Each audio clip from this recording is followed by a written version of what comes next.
तो सीधे आपको ले चलेंगे गोरखपुर, जहां पर उत्तर प्रदेश के मुखिया योगी आदित्यनाथ संबोधित कर रहे हैं। धृतराष्ट्र दोनों आंखों से उन्हें दिखाई नहीं देता है। एक तरफ उनके पुत्र के नेतृत्व में महाभारत की सेना खड़ी है कौरवों की, और दूसरी तरफ उनके भतीजे युधिष्ठिर के नेतृत्व में उस रणभूमि में खड़े हैं।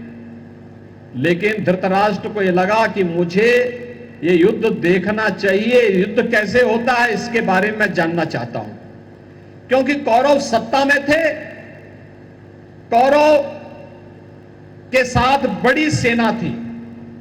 उनको यह लगता था, धृतराष्ट्र को यह गलतफहमी हो गई थी कि कौरव जीतेंगे, इसलिए वह युद्ध के वृत्तांत को देख सुनना चाहता था। तो इसका समाधान कैसे होगा? तो उन्होंने महर्षि वेदव्यास से पूछा। महर्षि वेदव्यास ने कहा कि मैं दृष्टि तुम्हें दे सकता हूं कि तुम युद्ध को अपनी आंखों से देख सकोगे। उन्होंने कहा कि भाई जीवन भर तो मैं अंधे के रूप में रहा, अब इस उम्र में चाहे इस पक्ष के मरे चाहे उस पक्ष के मरे, मरने वाले तो दोनों मेरे ही हैं, इसलिए मुझे मत दो, मेरे सचिव संजय को यह दृष्टि दे दो। और संजय को यह दृष्टि दे करके संजय मुझे युद्ध का वृत्तांत बताता जाएगा। आप सोचिए, वह दिव्य दृष्टि महर्षि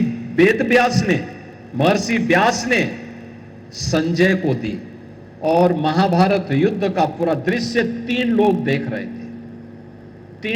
रहे थे। एक साक्षात भगवान कृष्ण, दूसरा महर्षि वेदव्यास, और तीसरा उस दृश्य को देख रहे थे संजय, जो उस युद्ध के पूरे वृत्तांत के बारे में उस धृतराष्ट्र को बताते थे। आप सोच सकते हैं युद्ध कहां हो रहा है? युद्ध का वृत्तांत हस्तिनापुर में सुनाया जा रहा है। युद्ध हो रहा है कुरुक्षेत्र में, और उसका वृत्तांत तो सुनाया जा रहा है हस्तिनापुर की राजधानी में कि देखो अब युद्ध में ये हो गया, उसने इसको मार दिया, इतनी सेना फलाने पक्ष की मर चुकी है, इतने योद्धा मारे जा चुके हैं, इतने रथी मारे जा चुके हैं, इतने महारथी मारे जा चुके हैं। एक पूरा दृश्य वहां दिखाया जा रहा था।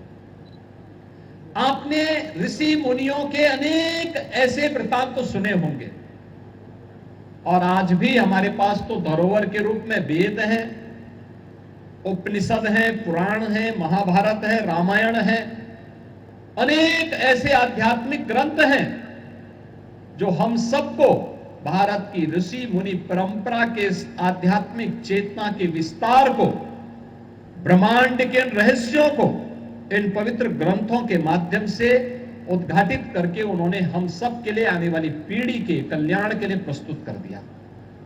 उसी परंपरा में गोरखपुर में महायोगी भगवान गोरक्षनाथ जी हों, योगीराज बाबा गंभीरनाथ जी हों, एक संतों की एक लंबी परंपरा, योगियों की एक परंपरा, जहां गोरक्षपीठ में, गोरखनाथ मंदिर में महायोगी गोरखनाथ की उस पावन साधना स्थली में देखने को मिली।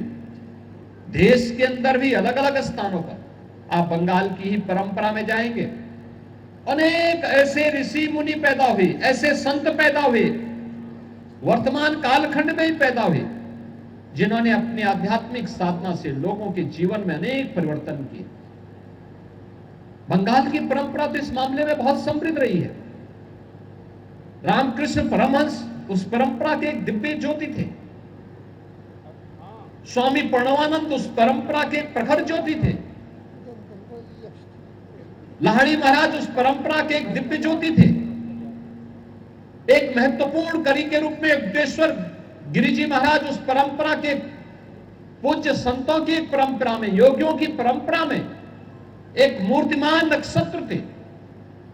अनेक ऐसे दिव्य ज्योतियों का प्रादुर्भाव इस भारत की धरती पर हुआ है, और उसी भारत की आध्यात्मिक जगत की विभूतियों में, इसी गोरखपुर के इसी स्थान पर, जिस स्थान पर आज हम सबका सौभाग्य है कि हम सबको मिलने का अवसर प्राप्त हुआ है, और वह भी 132 वर्ष के बाद, अनुमान करिए इसमें से किसी भी व्यक्ति की उम्र 132 वर्ष नहीं होगी।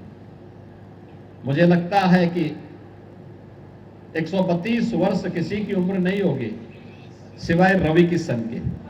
रवि किशन संभवतः 132 वर्ष के हो चुके हैं, इसीलिए तो वो पहली बार यहां पर आए हैं। आप लोगों ने, कितने लोगों ने वोट दिया था रवि किशन को? सभी लोगों ने वोट दिया, लेकिन इन्होंने फिर आपको कभी देख करके पूछने के लिए नहीं आए। इनके यहां भोजन करने के लिए गए थे? कितने लोग गए इनके यहां भोजन करने के लिए?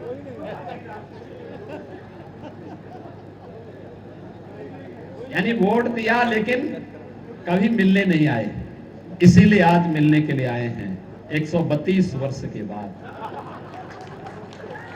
आज ये मिलन यहां पर हो रहा है और उस मिलन का शुभ संकेत दिया है योगानंद परमहंस जी महाराज की कृपा से। बिना संतों की कृपा से संभव नहीं हो सकता, और यह संभव हुआ है उनकी कृपा से। यह हमारा सौभाग्य है आज ऐसे तपस्वी को, ऐसे साधक को, मुमुक्षु की प्राप्ति के लिए, जिनका पूरा जीवन भारत की इस पवित्र ज्ञान की धरोहर को, आध्यात्मिक परंपरा को वैश्विक पटल